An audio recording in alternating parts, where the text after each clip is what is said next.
আজকে এমন এক মহামানবের কথা বলা হবে।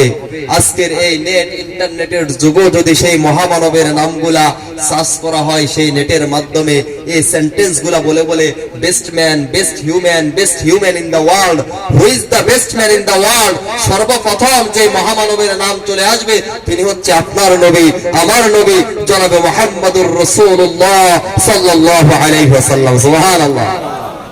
আজকের এই যুগে গুগল ইন্টারনেটে সার্চ করলে, মহামানবের নাম সার্চ করলে সর্বপ্রথম যার নামটি চলে আসবে তিনি কার নবী?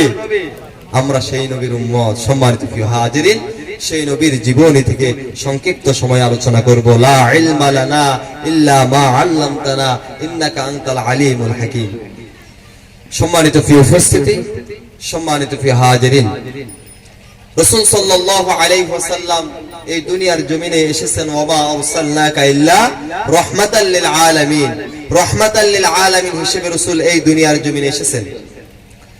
সিরাতে খাতামুল আম্বিয়ার মধ্যে এসেছে রাসূল সাল্লাল্লাহু আলাইহি ওয়াসাল্লাম এমন একটা সময়ে এই দুনিয়ার জমিনে আগমন করেছেন, প্রভাত হওয়ার আগে সুবহে সাদিকের আলো এবং রক্তিম প্রভাকার যেমন আলোক উজ্জ্বল সূর্যোদয়ের জানান দেয়, তেমনি নবুয়তি সূর্যের উদয় মুহূর্ত যখন একবারে নিকটবর্তী হয়ে গেল, তখন পৃথিবীর বিভিন্ন জায়গায় এমন সব ঘটনা ঘটতে লাগলো যা নবীজি এই পৃথিবীতে আগমন করার শুভ সংবাদ জানাচ্ছিলেন। সম্মানিত প্রিয় উপস্থিতি, এমন কিছু ঘটনা ঘটতে লাগলো মুহাদ্দিসিনে কেরাম এবং ইতিহাসবিদগণ যেগুলাকে ইরহাসাত বা অপেক্ষমান নিদর্শন বলে গণ্য করেছেন। বিশ্বনবী জনাবে মুহাম্মদুর রাসূলুল্লাহ সাল্লাল্লাহু আলাইহি ওয়াসাল্লামের মাতা আমিনা বলেন, মুহাম্মদ যখন আমার গর্ভে এসেছেন তখন একবার আমি এমন একটি আলো দেখতে পাই যে আলোতে শামের বসরা শহরের বড় বড় প্রাসাদগুলো পর্যন্ত আমার দৃষ্টিগোচর হচ্ছিল। সুবহানাল্লাহ। শুধু তাই নয়, মুহাম্মদ যখন আমার গর্ভে এসেছে, হযরতে আমিনা বলেন, তখন আমাকে স্বপ্নের মাধ্যমে সুসংবাদ জানানো হয়েছে, ও আমিনা, তোমার গর্ভে যে সন্তান এসেছে এই সন্তান এই উম্মাহর নেতা হবে। শুধু তাই নয়, এই সন্তান যখন দুনিয়ার জমিনে আগমন করবে তখন তুমি আল্লাহর কাছে এই বলে দোয়া করবে, আল্লাহ, আমি আমার এই সন্তানকে তোমার উপর সমর্পণ করে দিলাম। সুবহানাল্লাহ। শুধু তাই নয়, তার নাম রেখে দিবে মুহাম্মদ। সম্মানিত প্রিয় উপস্থিতি, বিশ্বনবী জনাবে মুহাম্মদুর রাসূলুল্লাহ সাল্লাল্লাহু আলাইহি ওয়াসাল্লাম এই পৃথিবীর জমিনে আগমন করবেন। একদিকে নবুয়তি সূর্যের আলোক রশ্মি কিরণ ছড়ায়, অন্যদিকে পারস্যের কিসরার শাহী প্রাসাদে ভূকম্পন সৃষ্টি হয়ে যায়। সিরাতে খাতামুল আম্বিয়ার মধ্যে এসেছে এমন ভূকম্পন সৃষ্টি হয়ে যায়, পারস্যের কিসরার শাহী প্রাসাদের 14টি মিনার ভূপাতিত হয়ে যায়। সুবহানাল্লাহ। শুধু তাই নয়, পারস্যের সেই উপসাগর আচমকা শুকিয়ে যায়। বিশ্বনবী জনাবে মুহাম্মদুর রাসূলুল্লাহ সাল্লাল্লাহু আলাইহি ওয়াসাল্লামের আগমনে পারস্যের সেই অগ্নিকুণ্ড যা 1000 বছর পর্যন্ত প্রজ্বলিত ছিল, সেই আগুন 1000 বছরের মধ্যে একবারের জন্য নিবেনি। কিন্তু বিশ্বনবী যখন এই পৃথিবীর জমিনে যেদিন আগমন করেন, সেই পারস্যের সেই 1000 বছর পর্যন্ত প্রজ্বলিত আগুন পর্যন্ত নিভে যায়। সম্মানিত প্রিয় উপস্থিতি, বস্তুতে সব ঘটনা ছিল সকল প্রকার অগ্নি পূজা, সকল প্রকার অজ্ঞতা আর ভ্রান্তির পরিসমাপ্তির সূচনা, হাজার বছরের রোম এবং পারস্য সাম্রাজ্য পতনের প্রতি ইঙ্গিত। তার কারণ হচ্ছে সত্য এসে গেছে, মহান আল্লাহর ঘোষণা, কুল জাআল হক ওয়া যাহাকাল বাতিল ইন্নাল বাতিলা কানা যাহুকা। হক এসে গেছে, বাতিল বিলুপ্ত হয়ে গেছে। বাতিল তো বিলুপ্ত হওয়ারই ছিল, রাসূল চলে এসেছেন, এখন সব পরিবর্তন হয়ে যাচ্ছে, পরিবর্তন শুরু হয়ে গেছে। এই জন্য কবি বলেন, বজ্রের ধ্বনি ছিল সে অথবা সৌতে হাদি, দিল যে কাঁপিয়ে আরবের মাটি, রাসূল সত্যবাদী।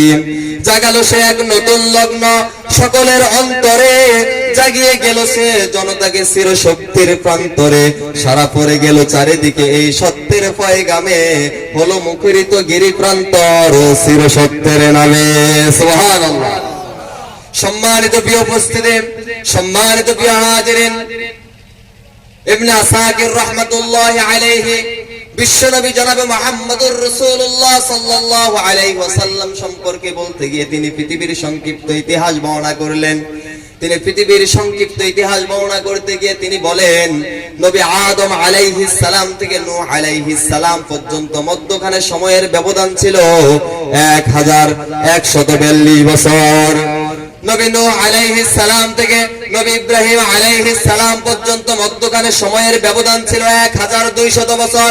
নবী ইব্রাহিম আলাইহিস সালাম থেকে নবী মূসা আলাইহিস সালাম পর্যন্ত মধ্যখানে সময়ের ব্যবধান ছিল 565 বছর। নবী মূসা আলাইহিস সালাম থেকে নবী দাউদ আলাইহিস সালাম পর্যন্ত মধ্যখানে সময়ের ব্যবধান ছিল 569 বছর। নবী দাউদ আলাইহিস সালাম থেকে শুরু করে নবী ঈসা আলাইহিস সালাম পর্যন্ত মধ্যখানে সময়ের ব্যবধান ছিল 1335 বছর।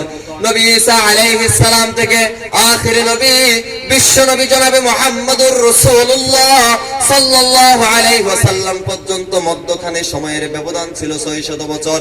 আদম থেকে শুরু করে ঈসা আলাইহিস সালাম পর্যন্ত যতজন নবীর নাম বললাম, মধ্যখানে যে সময় অতিবাহিত হয়েছে ওই সময়ের মধ্যে অসংখ্য নবী রাসূল এই পৃথিবীর জমিনে আগমন করেছে। সুবহানাল্লাহ।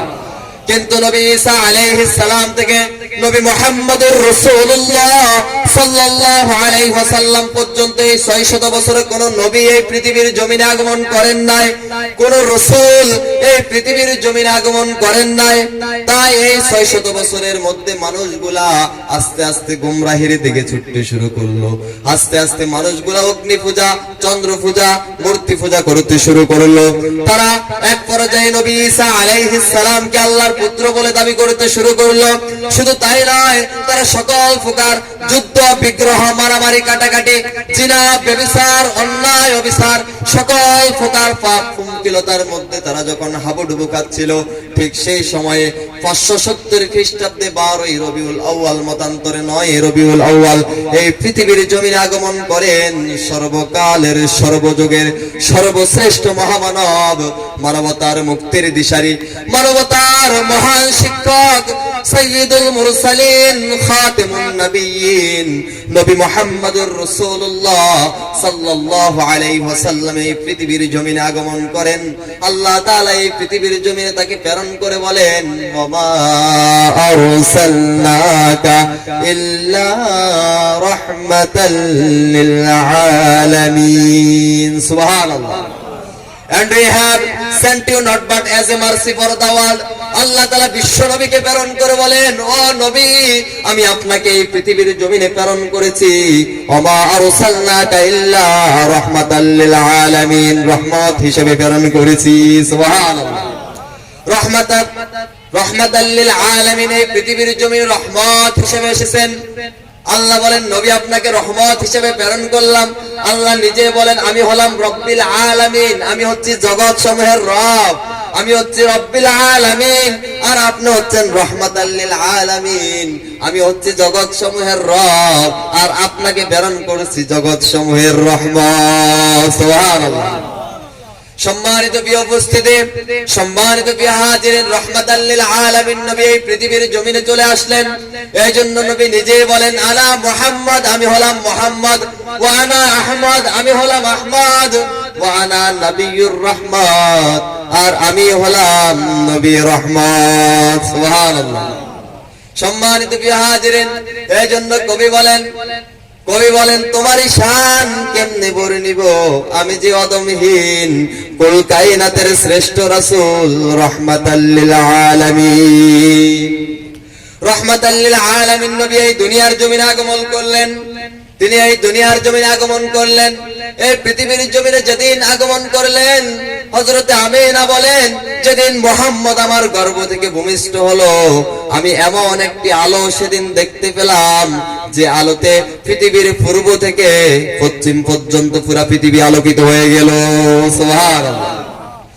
সম্মানিত প্রিয় উপস্থিতি, সম্মানিত প্রিয় হাজিরিন, রাসূল এই পৃথিবীর জমিনে আগমন করলেন।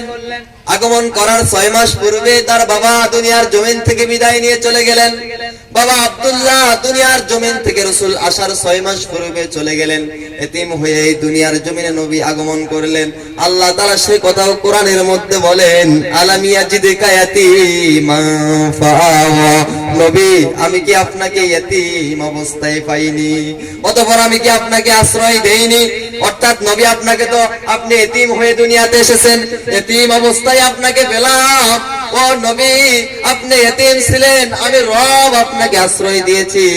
অতএব নবী শুনে রাখেন, ফাআম্মাল ইয়াতীমা ফালা তাকহার, নবী গো অতএব আপনি এতিমদের প্রতি কঠোর হবেন না। সুবহানাল্লাহ। এতিম হয়ে তো দুনিয়াতে এসেছে, অতএব আপনাকে আমি নির্দেশ দিয়ে বলছি, ফাআম্মাল ইয়াতীমা ফালা তাকহার, নবী আপনি এতিমদের প্রতি কি হবেন না, কঠোর হবেন না। এতিম নবী এই পৃথিবীর জমিনে আগমন করলেন, বিশাল ইতিহাস। রাসূল আসার পর রাসূল মায়ের কাছে কিছুদিন ছিলেন, তারপর মক্কার প্রথা অনুযায়ী তুতমা হালিমার কাছে লালিত পালিত হয়েছেন। সেখান থেকে আবার ফিরে আসলেন 4 বছর বয়সে। এক পর্যায়ে 6 বছর বয়সে আবার মাতা আমিনাও দুনিয়ার জমিন থেকে বিদায় নিয়ে চলে গেলেন। লালিত পালিত হচ্ছিলেন দাদার কাছে। 8 বছর বয়সে দাদাকেও দুনিয়ার জমিন থেকে হারিয়ে ফেলেন। তারপরে লালিত পালিত হচ্ছিলেন চাচার কাছে, চাচা আবু তালিবের কাছে লালিত পালিত হচ্ছিলেন। বয়সটা তখন 12 বছর। 12 বছরে যখন চাচার সাথে সিরিয়ার উদ্দেশ্যে ব্যবসার জন্য রওনা দিলেন, ব্যবসা করার জন্য রওনা দিলেন চাচার সাথে। বয়সটা শিশু মুহাম্মদের তখন, বালক মুহাম্মদের 12 বছর। 12 বছর বয়সে সিরিয়ার উদ্দেশ্যে রওনা দিলেন। প্রতিমধ্যে খ্রিস্টান পাদ্রী বহাইরা রাসূলকে দেখতে পেলেন। খ্রিস্টান পাদ্রী বহাইরা বিশ্বনবী মুহাম্মদুর রাসূলুল্লাহ সাল্লাল্লাহু আলাইহি ওয়াসাল্লামকে দেখতে পেলেন। মক্কার একটি কাফেলার সাথে বালক মুহাম্মদ আসতেছে। তিনি দেখতে পেলেন ওই কাফেলার সাথে একটা বালক রয়েছে। ওই বালকটাকে দুই দিকের পাহাড় আর গাছগাছালিগুলো তাকে যেন সিজদা করতেছে। সুবহানাল্লাহ। মক্কার উত্তপ্ত বালুর অঞ্চলে প্রচন্ড গরম আর রোদের প্রখর তাপ রয়েছে। এক টুকরো মেঘ এসে ওই বালককে ছায়া দিচ্ছে। খ্রিস্টান পণ্ডিত বহাইরা দেখে বুঝতে পারলেন এই বালক সাধারণ কোন বালক নয়, এই বালক হলেন আখিরি জামানার নবী। সুবহানাল্লাহ। খ্রিস্টান পণ্ডিত বহাইরা বলেন, আর রাহিকুল মাকতুমের মধ্যে এসেছে। বালক মুহাম্মদ যখন খ্রিস্টান পণ্ডিত বহাইরার কাছে আসলেন, খ্রিস্টান পণ্ডিত বহাইরা বিশ্বনবীর হাতটা ধরে বললেন, হাযা সাইয়্যিদুল আলামিন, হাযা ইয়াবআসুল্লাহু রাহমাতাল লিল আলামিন। এই বালক সাধারণ কোন বালক নয়, এই বালক হলেন বিশ্ব জগতের নেতা, এই বালক হলেন বিশ্ব জগতের জন্য রহমত। সুবহানাল্লাহ। চিন্তা করেন, আল্লাহ বলেন, ওমা আরসালনাকা ইল্লা রাহমাতাল লিল আলামিন, নবী আমি আপনাকে রহমত হিসেবে প্রেরণ করেছি। নবী নিজেই বলেন, ওয়া আনা নাবিয়ুর রহমত, আমি হলাম রহমতের নবী। খ্রিস্টান পণ্ডিত বহাইরা 12 বছরের বালক মুহাম্মদকে দেখে বলেন, হাযা ইয়াবআসুল্লাহু রাহমাতাল লিল আলামিন, এই বালক হচ্ছে রহমাতাল লিল আলামিন। সুবহানাল্লাহ। সম্মানিত প্রিয় উপস্থিতি, সম্মানিত প্রিয় হাজিরিন, সেই যুগের খ্রিস্টানও চিনেছে এই বালক সাধারণ কোন বালক নয়, এই বালক হচ্ছে বিশ্ব জগতের জন্য রহমত, এই বালক হচ্ছে বিশ্ব জগতের নেতা। কিন্তু সেই রহমতের নবী, সেই নেতাকে আমরা চিনলাম, সেই নবীর উম্মত হয়ে নবীকে চিনলাম না। অথচ যুগে যুগে ইহুদি খ্রিস্টানরা নবীকে চিনেছে, যদিও নবীকে মানে নাই, তারা নবীকে চিনেছে। দেখেন খ্রিস্টান পণ্ডিত মাইকেল সার্ট, তিনি একজন খ্রিস্টান পণ্ডিত। তিনি একটা বই লিখেছেন, the 100 A ranking of the most influential person of the history. তিনি পৃথিবীর বিশ্ববিখ্যাত 100 জন মনীষীর জীবনী তিনি তার বইয়ের মধ্যে উল্লেখ করেছেন। 100 জন মনীষীর জীবনী তিনি তার বইয়ের মধ্যে লিখেছেন। সর্বপ্রথম যার জীবনী দিয়ে শুরু করেছেন তিনি হলেন আপনার নবী, আমার নবী, নবী মুহাম্মদুর রাসূলুল্লাহ সাল্লাল্লাহু আলাইহি ওয়াসাল্লামের জীবনী। সুবহানাল্লাহ। তিনি রাসূল সাল্লাল্লাহু আলাইহি ওয়াসাল্লামের জীবনী দিয়ে খ্রিস্টান পণ্ডিত মাইকেল সার্ট বইটি শুরু করেছেন। তাকে প্রশ্ন করা হলো, তোমার ধর্মের নেতার জীবনী না দিয়ে তুমি মুসলমানদের ধর্মের নেতার জীবনী দিয়ে কেন বইটা শুরু করেছ? তিনি বলেন, ভালো মানুষটার জীবনী এই জন্য আগে দিয়েছি যেন এই জীবনীটা পড়ে বাকি জীবনীগুলো মানুষ পড়তে উদ্বুদ্ধ হয়ে যায়। সুবহানাল্লাহ। তিনি তার বইয়ের মধ্যে বলেন, Muhammad only the man in the history who was supremely successful on both religious and secular levels. পৃথিবীর ইতিহাসে মুহাম্মদুর রাসূলুল্লাহ সাল্লাল্লাহু আলাইহি ওয়াসাল্লাম একমাত্র মানব যিনি ধর্মীয় এবং ধর্মনিরপেক্ষ বৈষয়িক উভয় দিক থেকে পূর্ণাঙ্গ সফলকাম। সুবহানাল্লাহ। খ্রিস্টান পণ্ডিত বহাইরা চিনল নবী মুহাম্মদকে, কিন্তু আমরা সেই নবীর উম্মত হয়ে চিনলাম। সম্মানিত প্রিয় উপস্থিতি, সম্মানিত প্রিয় হাজিরিন, নবী এই দুনিয়ার জমিনে রহমত হিসেবে আগমন করেছেন, রহমাতাল লিল আলামিন হিসেবে এই দুনিয়ার জমিনে আসলেন। শুধু রহমত হিসেবে এই দুনিয়ার জমিনে আসেন নাই, আল্লাহ তাআলা কুরআনুল কারীমের মধ্যে বলেন, ইন্না আরসালনাকা শাহিদাও ওয়া মুবাশশিরাও ওয়া নাযীরা। আল্লাহ বলেন, না আরসালনাকা, নিশ্চয় আমি তোমাকে প্রেরণ করেছি ও নবী, আমি তোমাকে এই দুনিয়ার জমিনে প্রেরণ করেছি শাহিদা, ও সাক্ষ্য রূপে। কি হিসাবে? সাক্ষ্য হিসেবে এই দুনিয়ার জমিনে তোমাকে প্রেরণ করেছি। ওয়া মুবাশশিরা, সুসংবাদদাতা হিসেবে তোমাকে এই দুনিয়ার জমিনে আমি আল্লাহ প্রেরণ করলাম। ওয়া নাযীরা, তোমাকে সতর্ককারী হিসেবে এই দুনিয়ার জমিনে প্রেরণ করেছি। সুবহানাল্লাহ। রাসূল এই পৃথিবীর জমিনে সাক্ষ্য হিসেবে এসেছেন। আল্লাহ সেই কথা কোরআনের মধ্যে বলেন, ফাকাইফা ইযা জিনা মিন কুল্লি উম্মাতিন বিশাহীদিন ওয়া জিনা বিকা আলা হাউলাই শাহীদা। মহান আল্লাহ তাআলা বলেন, অতএব কেমন হবে যখন আমি প্রত্যেক উম্মত থেকে একজন সাক্ষী উপস্থিত করব এবং তোমাকে উপস্থিত করব তাদের উপর সাক্ষ্য হিসেবে। সুবহানাল্লাহ। কিয়ামতের ময়দানে প্রত্যেক নবীকে আল্লাহ তাআলা উপস্থিত করবেন, প্রত্যেক উম্মত থেকে একজন করে উপস্থিত করবেন, আর তাদের উপরে সাক্ষী হিসেবে উপস্থিত করবেন নবী মুহাম্মদকে। সুবহানাল্লাহ। সেদিন আল্লাহ যখন জিজ্ঞেস করবেন, তোমরা কি তোমাদের উম্মতদেরকে দাওয়াত ঠিকমতো পৌঁছিয়েছো কিনা? নবীরা বলবেন, হ্যাঁ পৌঁছিয়েছি আল্লাহ, আমরা আমাদের দায়িত্ব ঠিকমতো পালন করেছি। আর তার সাক্ষী হচ্ছে আখির জামানার নবী, নবী মুহাম্মদ সাল্লাল্লাহু আলাইহি ওয়াসাল্লাম। সুবহানাল্লাহ। নবী যেমন আমাদের জন্য সাক্ষ্য দিবেন, তেমনি তার পূর্বেকার নবীদের পক্ষ হয়েও সাক্ষী দিবেন। সুবহানাল্লাহ। এই জন্য আল্লাহ বলে, শাহিদাও, সাক্ষ্য হিসেবে দুনিয়ার জমিনে প্রেরণ করেছি। শুধু সাক্ষ্য হিসেবে প্রেরণ করি নাই নবী, ওমা আরসালনাকা ইল্লা মুবাশশিরা ওয়া নাযীরা, তোমাকে প্রেরণ করেছি মুবাশশিরা, সুসংবাদদাতা হিসেবে। কিসের সুসংবাদদাতা? তার মানে দুনিয়ার জমিনে নবী তোমাকে প্রেরণ করেছি মানুষের কাছে। মানুষের কাছে জানিয়ে দাও জান্নাতের সেই সুসংবাদ, সেই অগণিত জান্নাত, যে জান্নাতের অগণিত নিয়ামত মানুষের জন্য অপেক্ষা করেছে। মালা আইনুন রাত ওয়ালা উযনুন সামিআত ওয়ালা খাতার আলা কলবি বশারিন, যে জান্নাতের কথা কোন কান কখনো শুনে নাই, কোন চোখ কখনো দেখে নাই, কোন অন্তর কখনো কল্পনাও করে নাই। নবী অমুবাশশিরাও, সেই জান্নাতের সুসংবাদ জানিয়ে দাও। সুবহানাল্লাহ। নবী জানাইছেন না জানান নাই? বলেন। সেই জান্নাতের সুসংবাদ নবী দিয়ে গেছেন। শুধু জান্নাতের সুসংবাদদাতা হিসেবে নবী পাঠাই নাই, ওয়া নাযীরা, আপনাকে পাঠিয়েছি, আপনাকে দুনিয়ার জমিনে প্রেরণ করেছি নবী। ওয়া নাযীরা, সতর্ককারী হিসেবে পাঠিয়েছি গো ও নবী, আপনি যেন দুনিয়াবাসীকে সেই জাহান্নাম থেকে সতর্ক করেন। কই থেকে? সম্মানিত প্রিয় উপস্থিতি, নবী এসে মানুষগুলাকে সেই জাহান্নামের কিনারা যে মানুষগুলা দাঁড়িয়েছিল, নবী এসে এক আল্লাহর দিকে, এক ইসলামের দিকে, সেই জান্নাতের সুসংবাদের দিকে মানুষকে ডেকেছেন, সেই জাহান্নামের মানুষগুলাকে জান্নাতের পথে ডেকেছেন। ঠিক কিনা? সম্মানিত প্রিয় হাজিরিন, তার মানে নবী এই দুনিয়ার জমিনে এসেছেন রহমত হিসেবে। কি হিসেবে? নবী রহমত হিসেবে এসেছেন। নবী এসেছেন সাক্ষ্যদাতা হিসেবে, নবী এসেছেন সুসংবাদদাতা হিসেবে। নবী এই পৃথিবীর জমিনে আগমন করেছেন সতর্ককারী হিসেবে।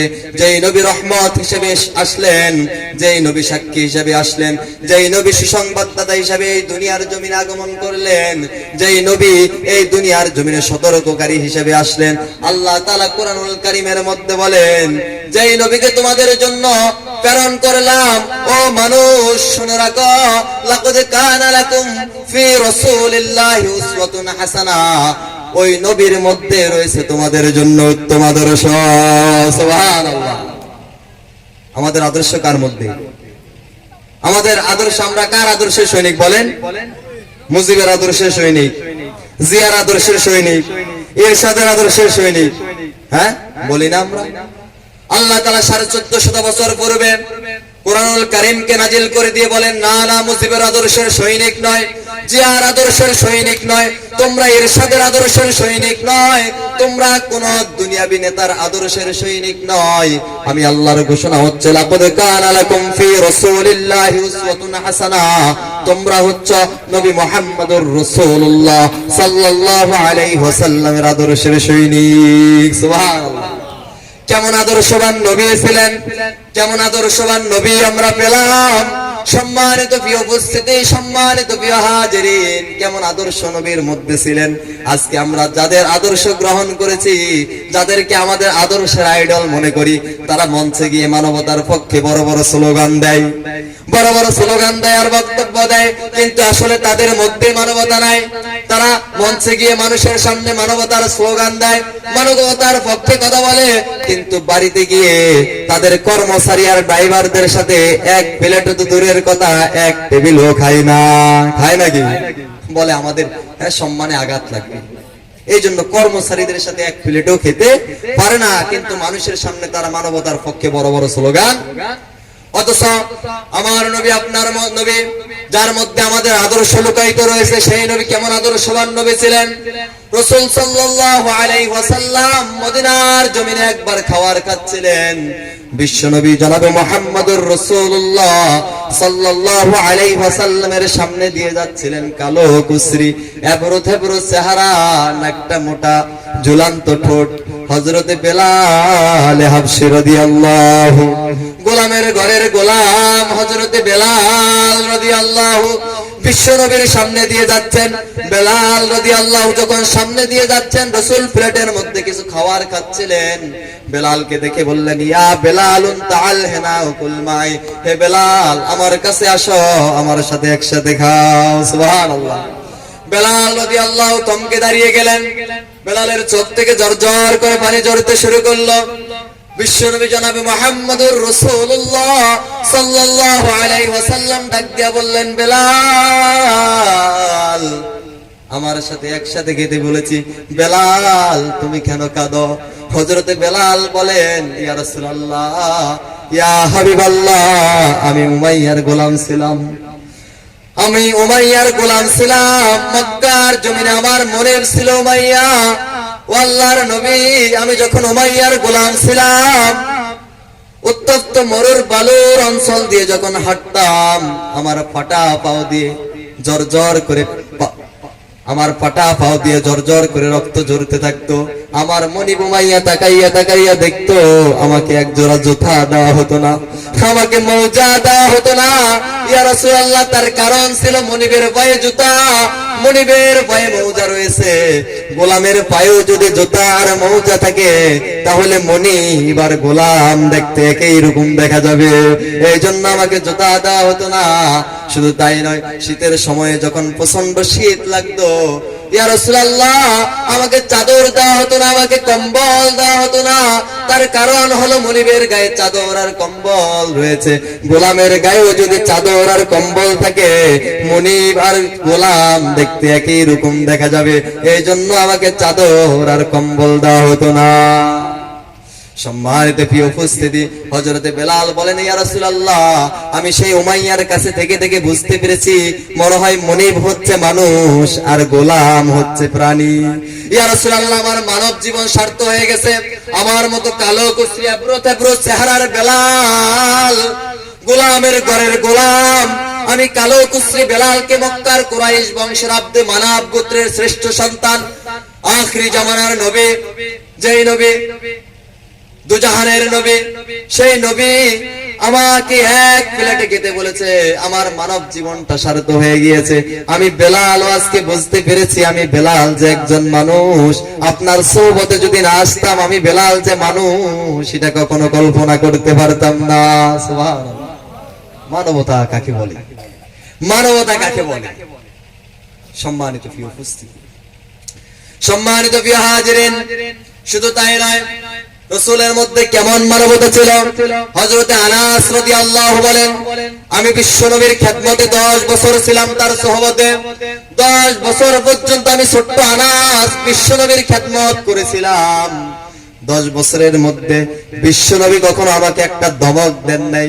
আমার কোন কাজের ভুলের কারণে বিশ্বনবী আমাকে এইভাবে বলেন নাই, আনাস এটা করেছো কেন, এটা করো নাই কেন, এভাবে বিশ্বনবী কখনো আমাকে জিজ্ঞাসা করেন নাই। কখনো আমার কাজের কারণে রাসূল শব্দটা পর্যন্ত বলেন নাই। সুবহানাল্লাহ, চিন্তা করেছেন কেমন মানব। সম্মানিত প্রিয় উপস্থিতি, এই জন্য মানবতা যদি শিখতে হয় নবীর কাছ থেকে শিখতে হবে।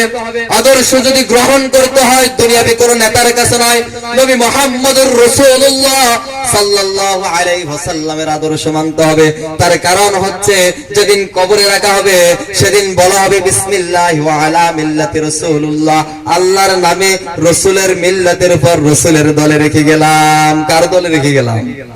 দুনিয়াতে আপনি দল করবেন অন্যটা, আর মরার সময় বলা হয় আল্লাহর নামে রাসূলের দলে রেখে গেলাম। কথাটা কি সত্য না মিথ্যা বলে রাখা হয়? বলেন, মিথ্যা বলে রাখা হয় না? বলেন তো, সারা জীবন যদি আপনি আওয়ামী লীগ করেন, সারা দিন আওয়ামী লীগের স্লোগান দেন, সন্ধ্যাবেলায় বিম্বির ক্লাবে এসে বলেন আমাকে চা খাবান, কোক খাবান, নাস্তা খাবান, চা আর কোক খাওয়াবে নাকি মার চলবে? বলেন।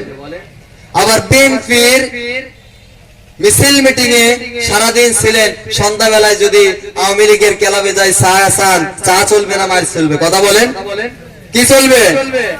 সারা জনম আপনি সেকুলারিজম, সোশ্যালিজম, কমিউনিজমের পিছনে ছুটবেন, কুফরি মতবাদের পিছনে ছুটবেন, আর মরার ফলে বলবে আল্লাহর নামে রাসূলের দলে রেখে গেলাম।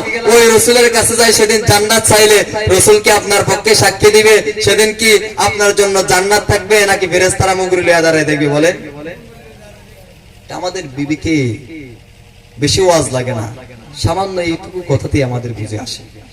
এই জন্য আদর্শ যদি আদর্শের সৈনিক যদি হতে হয় নবী মুহাম্মদুর রাসূলুল্লাহ সাল্লাল্লাহু আলাইহি ওয়াসাল্লামের আদর্শের সৈনিক হতে হবে।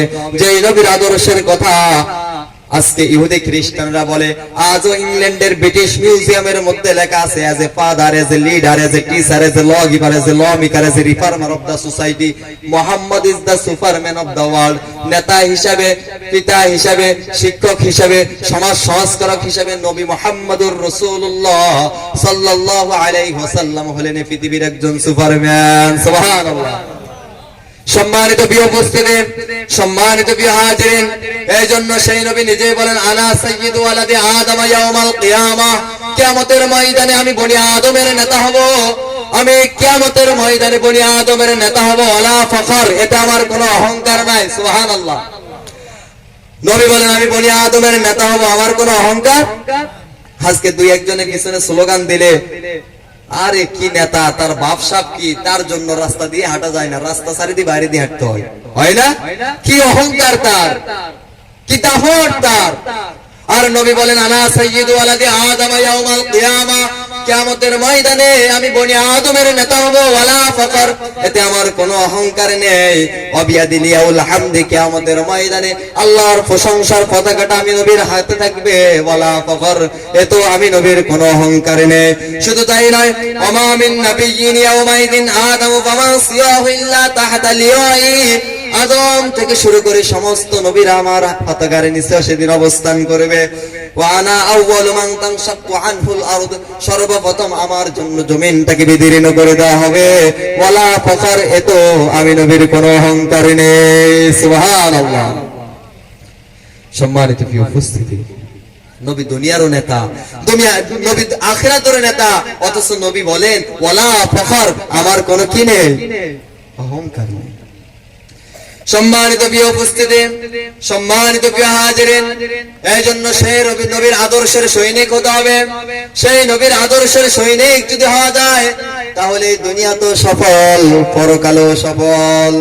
সম্মানিত প্রিয় হাজিরিন, এই জন্য আল্লাহ তাআলা বলেন, ও দুনিয়াবাসী শোনো, কুল ইন কুনতুম তুহিব্বুনাল্লাহ ফাত্তাবিউনি ইউহিব্বুকুমুল্লাহ ويغفر لكم ذنوبكم والله غفور গফুরুর রহিম।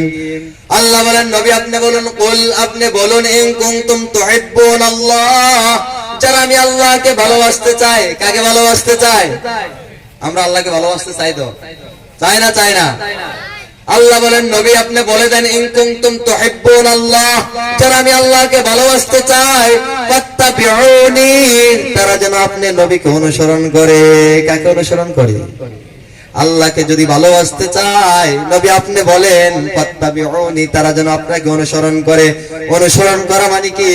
অনুসরণ করা মানে হচ্ছে নবীর সকল শরিয়ার সকল বিধিবিধানকে মেনে চলা, নবীর দলে থাকা, নবীর পক্ষে থাকা, নবীর সুন্নাত অনুযায়ী নিজের জীবনকে গঠন করা।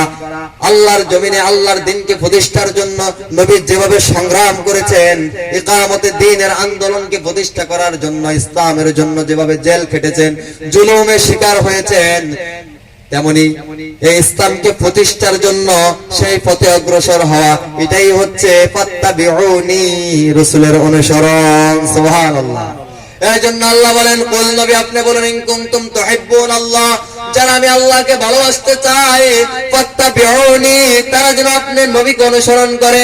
আপনি নবীকে যদি অনুসরণ করে আর অনুকরণ করে, ইউহিব্বুকুমুল্লাহ, আমি আল্লাহই তাদেরকে ভালোবাসবো। সুবহানাল্লাহ। আমি আল্লাহই তাদেরকে ভালোবাসবো যদি আপনার অনুসরণ করে। শুধু ভালোবাসবো না, নবী ইয়াগফিরু লাকুম ওয়া ইয়াগফিরু লাকুম, আমি তাদেরকে যুনুবাকুম, তাদের গুনাহগুলোকে আমি রব ক্ষমা করে দিব, আমি তাদের গুনাহগুলা পর্যন্ত ক্ষমা করে দিব। আল্লাহু গফুরুর রহিম, কারণ আমি আল্লাহ হচ্ছি গফুরুর রহিম। সুবহানাল্লাহ। তাহলে অনুসরণ করতে হবে কাকে বলেন? রাসূলকে অনুসরণ করা দরকার আছে না নাই? একটু জোরে বলেন, না আছে না নাই? সম্মানিত প্রিয়দের, এই জন্য আল্লাহ নিজে বলেন, মাইয়ুতিউর রাসূল ফাকাদ আতা আল্লাহ, যে ব্যক্তি মাইয়ুতিউর রাসূল, রাসূলের আনুগত্য করলো, ফাকাদ আতা আল্লাহ, সে আল্লাহরই আনুগত্য করলো। রাসূলের আনুগত্য করলে কার আনুগত্য হয়? আল্লাহর আনুগত্য করা হলো। রাসূলের আনুগত্য অনুসরণ যদি করা হয়, আল্লাহরই আনুগত্য করা হয়। এই জন্য রাসূল সাল্লাল্লাহু আলাইহি ওয়াসাল্লাম নিজে বলেন, মান আতাআনি ফাকাদ আতা আল্লাহ ওয়া মান আসানি ফাকাদ আসা আল্লাহ, যে আমি রাসূলের অনুসরণ করলো সে আল্লাহরই অনুসরণ করলো, আর যে আমি নবীর অবাধ্য হয়ে গেল সে আল্লাহরই অবাধ্য হয়ে গেল। সম্মানিত প্রিয়জন, আর যে ব্যক্তি আল্লাহর অবাধ্য হয়ে যাবে, আল্লাহর অনুসরণ, আল্লাহর রাসূলের অনুসরণ অনুকরণ করবে না, আল্লাহ তাআলা কোরআনুল কারীমের মধ্যে বলেন, ইয়া আইয়ুহাল্লাযীনা আমানু, হে ঈমানদাররা, আতিউল্লাহ, আনুগত্য করো কার? আল্লাহর আনুগত্য করো। ওয়া আতিউর রাসূল, রাসূলের আনুগত্য করো। ওয়ালা তুবতিলু আমালাকুম, আল্লাহ এবং রাসূলের আনুগত্যের বাহিরে গিয়ে ওয়ালা তুবতিলু আমালাকুম, তোমাদের আমলগুলোকে বিনষ্ট করো না। আমলগুলোকে কি করো না? রাসূলের অনুসরণ, রাসূলের অনুকরণ যদি না করা হয়, আল্লাহ আর রাসূলের কে অনুসরণ যদি না করা হয়, তাহলে ওয়ালা তুবতিলু আমালাকুম, সমস্ত আমলগুলা কি হয়ে যাবে? বরবাদ হয়ে যাবে। কি হবে নামাজ পড়ে, কি হবে রোজা রেখে, কি হবে হজ করে, যাকাত দিয়ে, যদি আপনি আল্লাহ আর রাসূলকে অনুসরণ না করেন, আপনি যদি কোরআন আর হাদিস দিয়ে নিজের জীবনটাকে গঠন না করেন, আপনি যদি আল্লাহর জমিনে আল্লাহর দ্বীনকে প্রতিষ্ঠার আন্দোলনের সাথে কাজ না করে আপনি যদি তার বিরোধিতা করেন, তাহলে ওয়ালা তুবতিলু আমালাকুম, যতই আমল করেন আমলগুলা কি হয়ে যাবে? নিঃশেষ হয়ে যাবে, বিফল হয়ে যাবে, কোনো লাভ হবে না। সম্মানিত প্রিয় উপস্থিতি, সম্মানিত প্রিয় হাজিরিন, এই জন্য আল্লাহ তাআলা কোরআনুল কারীমের মধ্যে বলেন, ইয়া আইয়ুহাল্লাযীনা আমানু আতিউল্লাহ ওয়া আতিউর রাসূল ওয়া উলিল আমরি মিনকুম, হে ঈমানদাররা এবার আনুগত্য করো, আতিউল্লাহ, আল্লাহর, ওয়া আতিউর রাসূল, রাসূলের, ওয়া উলিল আমরি মিনকুম, এবং তোমাদের মধ্যে উলিল আমর যারা রয়েছে, উলিল আমর যারা রয়েছে, তোমাদের মধ্যে ইসলামিক নেতা যারা রয়েছে, যারা কোরআন এবং সুন্নাহর আলোকে মানুষদেরকে ইসলামের দিকে ডাকে, কোরআনের দিকে ডাকে, কোরআন বিজয়ের আন্দোলনের দিকে যারা ডাকে, ওয়া উলিল আমরি মিনকুম, এবং সেই নেতাদেরও তোমরা অনুকরণ করো। সুবহানাল্লাহ। কথাটা আমার না আল্লাহর? বলেন আমার না আল্লাহর? আল্লাহ বলেন আমি আল্লাহর অনুসরণ করো, ইমানদাররা আল্লাহর অনুসরণ করো এবং আল্লাহর রাসূলের অনুসরণ করো। তোমাদের মধ্যে যারা ইসলামিক নেতা হবে, যারা নামাজ পড়বে, রোজা রাখবে, হজ করবে, যাকাত দিবে, আল্লাহর জমিনে আল্লাহর কোরআনের আইনকে বাস্তবায়ন করার জন্য কাজ করবে, ওয়া উলিল আমরি মিনকুম, আমি আল্লাহর নির্দেশ হচ্ছে তোমরা তাদের কথাগুলো মানো। সুবহানাল্লাহ। সম্মানিত প্রিয় উপস্থিতি, সম্মানিত প্রিয় হাজিরিন, এই জন্য সেই রাসূলকে অনুকরণ করতে হবে, সেই রাসূলের আদর্শে আদর্শিত হতে হবে, সেই রাসূলকে আইডল হিসেবে মানতে হবে, সেই রাসূলকে ফলো করতে হবে, সেই রাসূলকে ভালোবাসতে হবে। ভালোবাসা লাগবে না রাসূলকে? রাসূলকে যদি ভালোই না বাসা হয় তাহলে ঈমানদার হওয়া যাবে।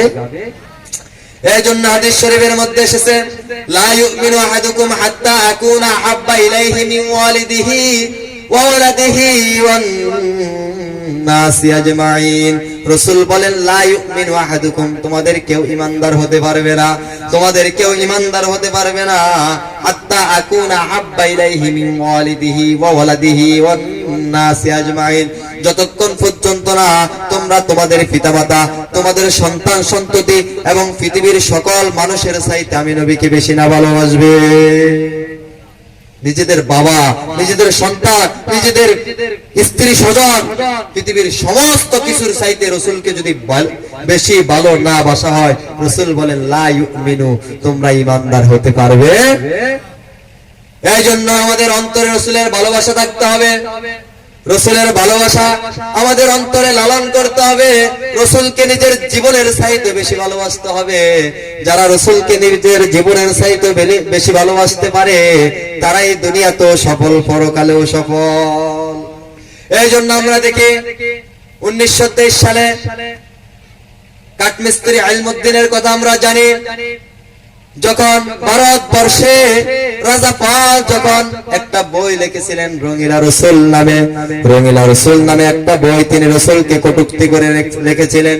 সেদিন মুখে দাড়ি নাই, কাঠমিস্ত্রি ইলমুদ্দিন যুবক মানুষ, সেদিন তিনি জানতে পারলেন ওই রাজাপাল রাসূলকে কটূক্তি করে একটা বই লিখেছে, যে বইয়ের নাম হলো রঙিলা রাসূল। এই কথা তিনি জানতে পেরে রাসূলের ভালোবাসায় তিনি ওই রাজাপালকে গিয়ে হত্যা করেছিলেন। অতঃপর তাকে বিচারের কাঠগড়ায় দাঁড় করানো হলো, বিচারের কাঠগড়ায় দাঁড় করানো হলো, তাকে ফাঁসি দিয়ে শেষ করে দেওয়া হবে। সমস্ত অ্যাডভোকেটেরা ইলমুদ্দিনকে এসে বলছো, ইলমুদ্দিন তুমি বিচারককে বলবে আমি সজ্ঞানে স্বইচ্ছায় রাজাপালকে হত্যা করি নাই, আমি তখন যখন তাকে হত্যা করেছিলাম আমার হিতাহিত কোনো জ্ঞান ছিল না, আমার মাথা ঠিক ছিল না, এই জন্য আমি তাকে হত্যা করেছিলাম। এই কথা যদি তুমি বলো তোমাকে বাঁচানোর দায়িত্বটা আমাদের। সেদিন ইলমুদ্দিন এই কথা যখন তাকে বলা হলো, তিনি যখন চলে গেলেন, পরের দিন যখন তাকে বিচারের কাঠগড়ায় দাঁড় করানো হলো, যখন বিচারক তাকে জিজ্ঞেস করেছে ইলমুদ্দিন তুমি কেন রাজাপালকে হত্যা করলে, তিনি সেদিন বলছিলেন আমি সজ্ঞানে স্বইচ্ছায় রাজাপালকে হত্যা করেছি, তার কারণ সে আমার রাসূলকে কটূক্তি করে বই লিখেছে রঙিলা রাসূল। কি ঈমান! ঈমান কাকে বলে? রাসূলের ভালোবাসা কাকে বলে? অতঃপর সমস্ত অ্যাডভোকেটরা এসে জিজ্ঞাসা করলেন ইলমুদ্দিন তোমাকে শিখিয়ে দিলাম কি, তুমি বললা কি, তোমাকে বলছি তুমি বলবে আমার মাথা ঠিক ছিল না, কিন্তু এই কথা কেন তুমি বলো নাই? ইলমুদ্দিন কি হয়েছে তোমার, কেন সত্য বলে দিলে? ইলমুদ্দিন বলেন গত রাতে বিশ্বনবী জনাবে মুহাম্মদুর রাসূলুল্লাহ সাল্লাল্লাহু আলাইহি ওয়াসাল্লাম স্বপ্ন যোগে আমার কাছে এসেছেন, আমাকে এসে বলছেন ও ইলমুদ্দিন আমি তোমার জন্য জান্নাতে অপেক্ষা করতেছি। সুবহানাল্লাহ। ও ইলমুদ্দিন আমার কাছে চলে আসো, আমি তোমার জন্য জান্নাতের মধ্যে অপেক্ষা করতেছি। সম্মানিত প্রিয় উপস্থিতি, ইলমুদ্দিন সত্যটা স্বীকার করে ফেললেন, ফাঁসির রায় হয়ে গেল, ইলমুদ্দিনের ফাঁসি হয়ে গেল, ইলমুদ্দিন শহীদ হয়ে গেলেন। তিনি যখন শহীদ হয়ে গেলেন তার জানাজা পড়ানো হলো। সেই সময়ের বিশ্ববিখ্যাত বুজুর্গ আল্লামা জাফর আলী খান ইলমুদ্দিনের জানাজায় উপস্থিত ছিলেন, তিনি নিজে জানাজা পড়িয়েছিলেন। অতঃপর সেই সময়ের বিশ্ববিখ্যাত আল্লামা ইকবাল কবি আল্লামা ইকবাল সেদিন ইলমুদ্দিনের খাটিয়া ধরেছিলেন, তার কবরে নেমে তাকে দাফন কাফন করে ইলমুদ্দিনের কবরের পাশে দাঁড়িয়ে সেদিন আল্লামা ইকবাল বলেছিলেন, আজকে মুরুক্কা ইলমুদ্দিন, এই কাঠমিস্ত্রি ইলমুদ্দিন আজকে আমাদের সকল শিক্ষিতকে ছাড়িয়ে চলে গেছে। সুবহানাল্লাহ। সম্মানিত প্রিয় হাজিরিন, সম্মানিত প্রিয় উপস্থিতি, এই জন্য হৃদয়ে যদি ভালোবাসা থাকতে হয় সেই ইলমুদ্দিনের মতো ভালোবাসা থাকতে হবে, ঠিক কি না? একজন কাঠমিস্ত্রি, চিন্তা করছেন, মুখে দাড়িও ছিল না, যুবক ছেলে, অনেক টাকা পয়সার মালিকও ছিলেন না, অনেক শিক্ষিত ছিলেন না, আলেমও ছিলেন না, কিন্তু বুক ভরা রাসূলের ভালোবাসা ছিল, যে ভালোবাসার টানে নিজের জীবনকে বিলিয়ে দিয়েছিলেন।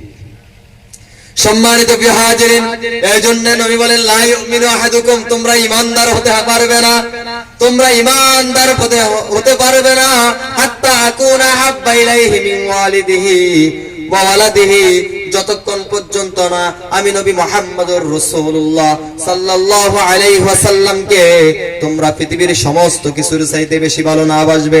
এই জন্য রাসূলকে নিজের জীবনের চাইতে বেশি ভালোবাসতে হবে। এই জন্য আমরা দেখি সাহাবায়ে কেরামগণ রাসূলকে এতটা ভালোবেসেছেন, ইসলামকে এত ভালোবেসেছেন, তারা নিজের জীবনকে বিলিয়ে দিয়েছেন, কিন্তু ইসলামের পথ থেকে তারা দূরে সরে যান নাই, তাদেরকে ঈমানের পথ থেকে দূরে সরানো যায় নাই। তাদের উপরে কত জেল এসেছে, জুলুম এসেছে, কত নির্যাতন এসেছে, তারা শুধু এক আল্লাহকে রব হিসেবে স্বীকার করে নিয়েছিলেন। তারা শুধু বলেছেন, ইন্নাল্লাযীনা ক্বালু রাব্বুনাল্লাহ, আমাদের রব হলেন আল্লাহ। আল্লাহ কোরআনুল কারীমের মধ্যে বলেন, যারা বলবে আমাদের রব আল্লাহ, আর রব আল্লাহর আইনকে এই জমিনে প্রতিষ্ঠিত করতে গিয়ে, ইকামতের দ্বীনের আইনকে প্রতিষ্ঠিত করতে গিয়ে, আলা লাহুল খালকু ওয়াল আমর, জমিন যার, ওই জমিনে আল্লাহর কোরআনের সেই আইনকে বাস্তবায়ন করতে গিয়ে, যারা এই আইনকে বাস্তবায়ন করতে গিয়ে তাদের উপরে জেল আসবে, জুলুম আসবে, নির্যাতন আসবে, তাদেরকে রাসূলের মতো ফাঁসির কাস্টে যেতে হবে, রাসূলদের মতো, নবী রাসূলদের মতো তাদেরকে শুলের কাস্টে চড়ানো হবে, তাদেরকে সেভাবে আবু তালেব রাসূল যেভাবে জেল কেটেছেন তাদেরকেও জেল কাটতে হবে, তাদেরকেও রিমান্ড দেওয়া হবে, তাদেরকেও আয়না করে নেওয়া হবে। কিন্তু ঈমানদাররা সে আয়নাঘর আর ফাঁসির মঞ্চকে পরোয়া করবে না, বরঞ্চ তারা যে রব আল্লাহর আইনকে বাস্তবায়ন করার জন্য তারা অগ্রগামী হয়েছিল, সেই রব আল্লাহর আইনকে প্রতিষ্ঠার জন্য সুম্মাস্তাকামু, তারা ওই পথে অটল আর অবিচল থাকবে। আল্লাহ বলেন, তারা যদি অটল আর অবিচল থাকে, তারা যদি ফাঁসির মঞ্চকে ভয় না পায়, তারা যদি বুলেটের আঘাতে মেরে মরে যাওয়ার সেই ভয়কে তারা জয় করে নিতে পারে, তারা যদি সমস্ত কিছুকে তারা পরাজয় করে, তারা যদি সামনের দিকে দিন প্রতিষ্ঠার জন্য অগ্রগামী আর অগ্রসর হতে পারে, আমি আল্লাহর কথা হচ্ছে সুম্মাস্তাকামু, যারা ইস্তিকামত থাকবে সেই পথে, তাতানাজ্জালু আলাইহিমুল মালায়েকা, আমি রব তাদের উপর ফেরেশতা নাজিল করে দিব। সুবহানাল্লাহ। ফেরেশতা নাজিল করে দিব, আর ফেরেশতারা এসে বলবে, আল্লাহ তাখাফু, তোমাদের কোনো ভয় নেই, তোমাদের কোনো চিন্তা নেই, ওয়ালা তাহজানু, তোমরা চিন্তিত হয়ো না, ওয়াবশিরু বিল জান্নাতিল্লাতী কুনতুম তুআদুন, তোমরা সেই জান্নাতের সুসংবাদ গ্রহণ করো যার ওয়াদা করেছে কে। সম্মানিত প্রিয় হাজিরিন, যারা ঈমানের পথে অটল আর অবিচল থাকে তাদেরকে কেউ দমাতে পারে? আল্লাহ বলেন, আমি তো তাদেরকে ভালোবাসি। ইন্নাল্লাহা ইউহিব্বুল্লাযীনা ইউকাতিলুনা ফী সাবিলিহি সাফফান কাআন্নাহুম বুনিয়ানুম মারসুস। আল্লাহ বলেন, আমি তো তাদেরকে ভালোবাসি যারা আল্লাহর পথে সংগ্রাম করবে। শুধু সংগ্রাম করবে না, তারা যুদ্ধের ময়দানে, জিহাদের ময়দানে তারা সারিবদ্ধ হয়ে যখন জিহাদের ময়দানে দাঁড়িয়ে যাবে, সাফফান কাআন্নাহুম বুনিয়ানুম মারসুস, সীসা ডালা প্রাচীরের মতো তারা দাঁড়িয়ে যাবে। তারা বুলেটের সামনে সীসা ডালা প্রাচীরের মতো যারা দাঁড়িয়ে যাবে, আমি রবের ঘোষণা হচ্ছে, ইন্নাল্লাহা ইউহিব্বু, আমি রব তাদেরকে ভালোবাসবো। সুবহানাল্লাহ। সম্মানিত প্রিয় হাজিরিন, সম্মানিত প্রিয় উপস্থিতি, এই জন্য এই দুনিয়ার জমিনে যেই নবী আমাদের জন্য রহমত হিসেবে এসেছেন, যেই নবী আমাদের জন্য করুণার সারথি হয়ে এসেছেন, যেই নবীর মধ্যে রয়েছে আমাদের জন্য আদর্শ, সেই নবীর অনুসরণ আর অনুকরণ করা দরকার আছে নাকি নাই বলেন? আছে না নাই? কারণ কিয়ামতের ময়দানে সেই নবী তো আমাদের জন্য সুপারিশ করবেন, সেই নবী তো ফুলসিরাতের কিনারে আমাদের জন্য হাউজে কাউসারের পানি নিয়ে দাঁড়িয়ে থাকবেন। এই জন্য কবি বলেন, হাউজে কাউসার তোমার হাতে, হাউজে কাউসার তোমার হাতে ওগো দয়াবান। সম্মানিত প্রিয় উপস্থিতি, এই জন্য যেই নবীর হাতে হাউজে কাউসার রয়েছে সেই নবী আমাদের আইডল, সেই নবীর আদর্শে আমাদেরকে আদর্শিত হতে হবে। সেই নবীর আদর্শে যদি আমরা আদর্শিত হতে পারি, তাহলে আল্লাহর ঘোষণা হচ্ছে ওয়াসারিউ ইলা মাগফিরাতিম মির রাব্বিকুম ওয়া জান্নাতিন আরদুহাস সামাওয়াতু ওয়াল আরদ। আল্লাহ বলেন তোমরা সেই জান্নাতের দিকে দৌড়াতে থাকো। কই দৌড়াও? সেই জান্নাতের দিকে দৌড়াতে থাকো। ওয়াসারিউ দৌড়াতে থাকো ইলা মাগফিরাতিন আমার ক্ষমার দিকে, আমার ক্ষমার দিকে দৌড়াতে থাকো। ওয়া জান্নাতিন আরদুহাস সামাওয়াতু ওয়াল আরদ এমন জান্নাতের দিকে দৌড়াও যে জান্নাতের বিশালতার প্রশস্ততা আসমান আর জমিনের সমান। সুবহানাল্লাহ। আল্লাহ বলেন উইদ্দাত লিল মুত্তাকিন, আমি সেই জান্নাত মুত্তাকিদের জন্য রেখেছি। সুবহানাল্লাহ। কাদের জন্য রেখেছেন জান্নাত? কাদের জন্য রেখেছেন বলেন? কথা বলেন না। মুত্তাকিদের জন্য। কাদের জন্য? সেই মুত্তাকি হতে চায় না, চায় না, চায় না। যদি মুত্তাকি হতে হয় সেই রাসূলকে অনুসরণ করতে হবে, সেই রাসূলকে অনুসরণ করতে হবে, সেই রাসূলকে অনুকরণ করতে হবে, সেই রাসূলকে নেতা মানতে হবে, সেই রাসূলের আদর্শে আদর্শিত হতে হবে। তাহলেই হতে পারবো মুত্তাকি। তাহলে দুনিয়াতেও আমরা সফল, পরকালেও আমরা সফল।